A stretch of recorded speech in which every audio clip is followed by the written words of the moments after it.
tell me that I'm never. Halo semua, salam sejahtera Malaysia. Selamat datang ke channel Fels Lifestyle. Tuan-tuan dan puan yang amat dihormati. Saudara-saudara, hari ini saya ingin menyampaikan ataupun menyediakan satu isu hangat, dan ini adalah berkaitan dengan rombakan Kabinet Kerajaan Perpaduan. Sebelum ini rombakan telah berlaku. Namun kenapa tiba-tiba timbul lagi berita ini? Adakah beberapa menteri di dalam kabinet bakal dipecat ataupun digantikan ataupun reshuffle?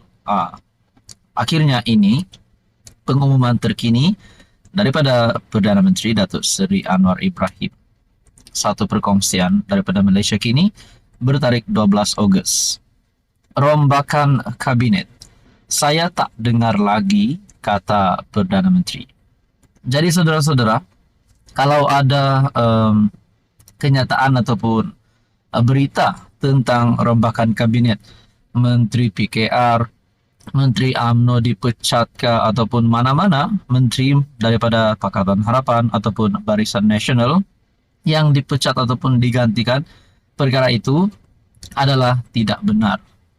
Datuk Seri Anwar Ibrahim sendiri telah menafikan perkara ini. Perdana Menteri Anwar Ibrahim menafikan spekulasi mengenai dakwaan akan berlaku rombakan kabinet tidak lama lagi. Bercakap kepada pemberita, Anwar berkata dia masih belum mendengar apa-apa mengenai rancangan rombakan kepimpinan kerajaan itu. Baru saya diberitahu, macam mana saya tak dengar lagi. Siapa nak tolong reshuffle rombak tu? Saya tak dengar, serius ni, saya belum dengar, katanya kepada pemberita. Selepas melancarkan sidang kemuncak tahun pengkomersialan Malaysia 2024 di Pusat Convention Kuala Lumpur. Ketika ditanya, dakwaan seorang menteri besar juga akan dilantik menganggotai jemaah menteri, Anwar bagaimanapun berkata, perkara itu mungkin direalisasikan selepas PRU. Boleh jadi lepas PRU insya-Allah, katanya. Sebuah portal yang memetik sumber melaporkan satu lagi rombakan kabinet bakal berlaku kurang setahun sejak rombakan terakhir dilakukan. Memetik sumber berpengaruh PKR, ia menyebut bahawa seorang menteri dari parti itu mungkin akan dipindahkan ke kementerian lain atau digugurkan. Prestasi individu ini dipersoalkan dan dijangka akan digugurkan atau dipindahkan ke kementerian lain, kata sumber itu yang dipetik FMT. Menurut portal itu juga memetik sumber daripada DAP bahawa terdapat perbincangan tentang rombakan kabinet yang mungkin berlaku menjelang akhir Ogos. Dia mendakwa beberapa timbalan menteri dijangka dinaikkan pangkat ke jawatan menteri. Kali terakhir Anwar merombak kabinet adalah pada Disember tahun lalu dengan menambahkan jumlah menteri daripada 29 orang kepada 31. Jadi saudara-saudara, adakah relevan untuk menteri di dalam kabinet kerajaan hari ini, tidak kira daripada BN, daripada PH ataupun mana-mana parti dalam kerajaan, untuk digantikan, untuk dipecat ataupun digugurkan? Jadi kalau ada pun, siapa nama menteri itu? Jadi saudara-saudara, apa komen Anda berkaitan dengan ini? Teruskan bersama di dalam channel ini untuk info yang seterusnya. Halo semua, salam sejahtera Malaysia. Selamat datang ke channel Fels Lifestyle. Terima kasih kerana setia dan terus bersama di dalam channel ini. Saudara-saudara yang amat dihormati, baru-baru ini ada satu berita yang menjadi buah mulut ramai orang di kalangan peminat politik dan terutamanya penyokong kepada Ayub Han, yaitu Timbalan Ketua Polis Negara. Baru-baru ini nama Timbalan Ketua Polis Negara Ayub Han disebut-sebut menggantikan Ketua Pesuruhjaya SPRM Tan Sri Azam Baki. Selepas nama beliau disebut ataupun mungkin Kita boleh kata hanya cadangan daripada netizen. Beliau menggantikan Azam Baki selepas Azam Baki tamatkan kontraknya sebagai Ketua Pesuruhjaya SPRM. Rupanya ramai yang setuju beliau menggantikan tempat Azam Baki sebagai Ketua Pesuruhjaya SPRM.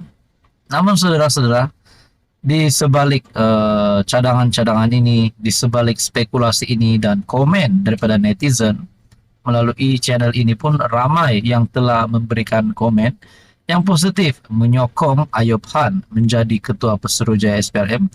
Rupanya terdapat satu lagi persoalan, yaitu bagaimana pula kalau Tan Sri Razaruddin Hussein sebagai Ketua Polis Negara hari ini digantikan oleh Ayub Han.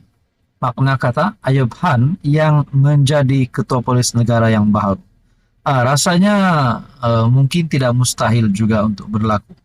Dan sekali lagi tidak mustahil juga bagi Tan Sri Razaruddin Hussein untuk menjadi Ketua Pesuruhjaya SPRM yang baru. Ya saudara-saudara, ini semua cadangan-cadangan daripada netizen dan juga di kalangan penonton di dalam channel ini. Dalam pada itu saudara-saudara, ada yang menyokong Ayub Han menjadi Ketua Pesuruhjaya SPRM yang baru, karena beliau baru-baru ini lantang bercakap tentang rasuah. Dan yang terkini, sebelum ini Ayub Han ada membuat pendedahan mengejut, yaitu satu artikel pada 8 Ogos dipetik daripada Malaysia Kini. Zaman ini zaman semua orang perasuah, kata Ayub Han. Timbalan Ketua Polis Negara Ayub Han hari ini mengecam pihak tertentu yang mengaitkan amalan rasuah dengan isu kaum di negara ini. Berucap di majlis berkaitan integriti baru-baru ini, Ayub Han mengakui wujud usaha untuk memutarbelitkan isu atas sesuatu kepentingan. Katanya, berdasarkan data yang ada, kebanyakan penerima rasuah di negara ini terdiri daripada orang Islam. Ada juga pihak-pihak tertentu yang cuba mengaitkan ini rasuah dengan isu perkauman. Mereka bertanya, kenapa tak tangkap pemberi rasuah? Kebanyakan pemberi rasuah ini orang bukan Islam. Itu pun pemberi dan penerima rasuah nak dijadikan isu perkauman. Kalaulah kita orang Islam, kalau kita betul-betul kuat iman, kita takkan ambil rasuah. Tak perlu kita menyalahkan orang lain, katanya di majlis berlangsung pada akhir Julai lalu itu. Dalam pada itu, satu perkongsian daripada The Malaysia Live bertarik 10 Ogos 2024, Ayub Han dedah rahsia orang agama kuat makan rasuah. Dalam mana-mana negara, rasuah sudah jadi satu bara kepada pemimpin negara. Tidak kira pangkat apapun, budaya rasuah sudah menjadi satu malapetaka kepada sesebuah negara. Begitu juga Malaysia, rasuah tidak terjadi kepada pemimpin sahaja, malah sudah mengular kepada Pak Haji ataupun watak Islamik. Ini diakui sendiri oleh Timbalan Ketua Polis Negara Dato' Ayub Han yang mendedahkan perangai sebenar watak Ustaz ini. Jadi saudara-saudara, ini pasti satu kenyataan Ayub Han yang pasti mengejutkan ramai. Apa komen Anda?